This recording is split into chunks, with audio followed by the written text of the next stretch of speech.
পতিত পরাজিত পলাতক স্বৈরাচার মুক্ত বাংলাদেশে অন্তর্বর্তীকালীন সরকার যখন জনগণের ভোটাধিকার প্রতিষ্ঠার পথে এগিয়ে যাচ্ছে, তখন গভীর ষড়যন্ত্রের বীজ বুনতে শুরু করেছে কুচক্রী মহল নানা অপতথ্য প্রচার করে।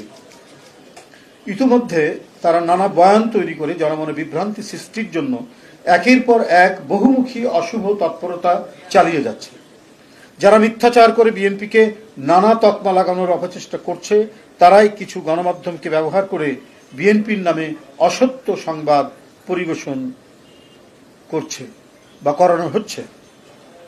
জনগণ অবলোকন করছে যে গণহত্যাকারী নিষিদ্ধ সংগঠন ফ্যাসিস্ট আওয়ামী লীগকে পুনর্বাসন করার গোপন মিশনে নেমেছে একটি চক্র।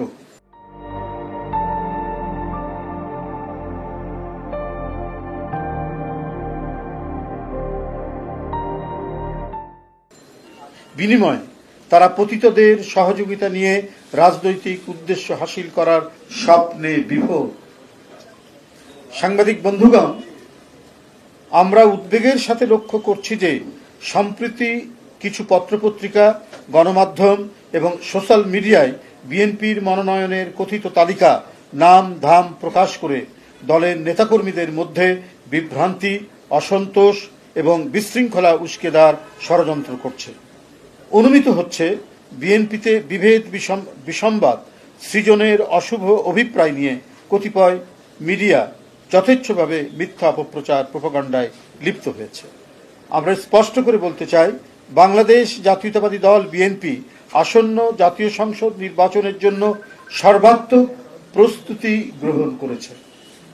উপযুক্ত সময়েই দলের নির্ধারিত যে প্রক্রিয়া, যে সিস্টেমে যাচাই বাছাই করে মনোনয়ন দেওয়া হয়, সেই যাচাই বাছাই করে যোগ্য ও সর্বোপরি জনগণের কাছে গ্রহণযোগ্য জনপ্রিয় ব্যক্তিকেই বেছে নিয়ে তাদের নাম প্রকাশ করা হবে। কোন নির্বাচনী এলাকায় কোনো প্রার্থীকে গ্রিন সিগন্যাল বা সবুজ সংকেত দেয়া হয়নি। প্রত্যাশীদের মধ্যে দলীয় নানা কার্যক্রমে যার পারফরমেন্স ভালো তাকেই প্রার্থী হিসাবে মনোনীত করা হবে। বিএনপির মনোনয়ন দেওয়া হয় তার নিজস্ব গঠনতান্ত্রিক উপায়ে, কোনো সবুজ সংকেতের মাধ্যমে নয়। জাতীয় সংসদ নির্বাচনের কিংবা যে কোনো নির্বাচনে দলের প্রার্থী মনোনয়নের দায়িত্ব পার্লামেন্টারি বোর্ড পালন করে এবং এ ব্যাপারে বোর্ডের সিদ্ধান্ত চূড়ান্ত বলে গণ্য হয়। আমাদের পার্লামেন্টারি বোর্ড, আপনারা জানেন যে স্ট্যান্ডিং কমিটি যেটা, সেটাই পার্লামেন্টারি বোর্ড, সভাপতিত্ব করেন চেয়ারম্যান। সুতরাং তফসিল ঘোষণার পরেই দলের ভারপ্রাপ্ত চেয়ারম্যান তথা বিএনপি কেন্দ্র থেকে ঘোষণা ব্যতীত এখন পত্রপত্রিকায় প্রকাশিত কোনো মনগড়া সংবাদে বিভ্রান্ত না হওয়ার জন্য সারা দেশের নেতাকর্মীদের প্রতি আহ্বান জানাচ্ছি।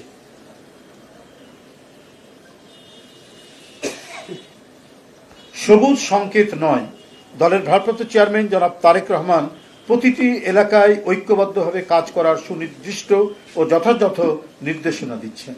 তিনি ভার্চুয়ালি যে সমস্ত এলাকায় কথা বলছেন, সেখানেও তার বক্তব্যে তিনি এই কথাটি বলছেন, বা ঢাকায় এসে যারা কথা বলছেন, যারা মনোনয়ন প্রত্যাশী হতে চান বা দলের নেতাকর্মী যারা আছেন, বিভিন্ন পদে যারা দায়িত্ব পালন করছেন, তাদের প্রত্যেকেই তিনি এই নির্দেশনা দিয়েছেন, আপনারা সবাই ঐক্যবদ্ধ থেকে কাজ করবেন।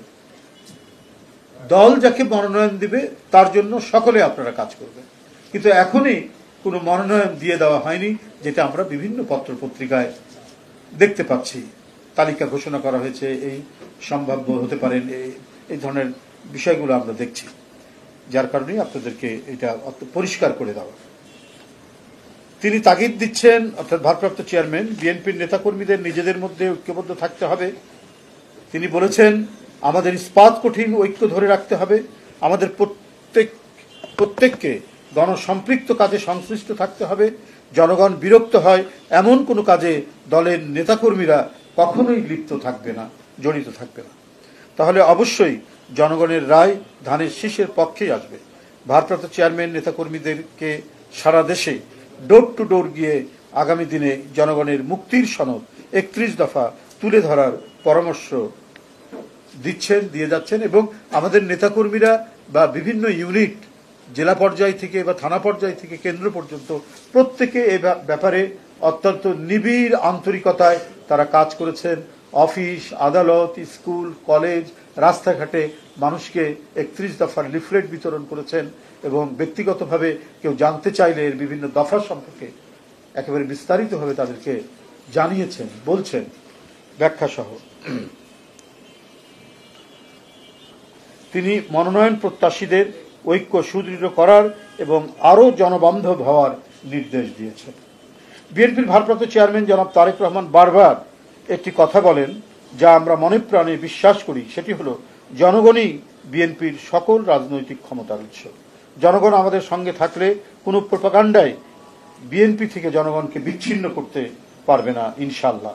সারা দেশে বিএনপির সর্বস্তরের নেতাকর্মী, শুভার্থী ও শুভাকাঙ্ক্ষীদের প্রতি জনাব তারেক রহমানের আহ্বান, জনগণের ভালোবাসায় থাকুন, জনগণকে ভালোবাসায় রাখুন। ধন্যবাদ সবাইকে।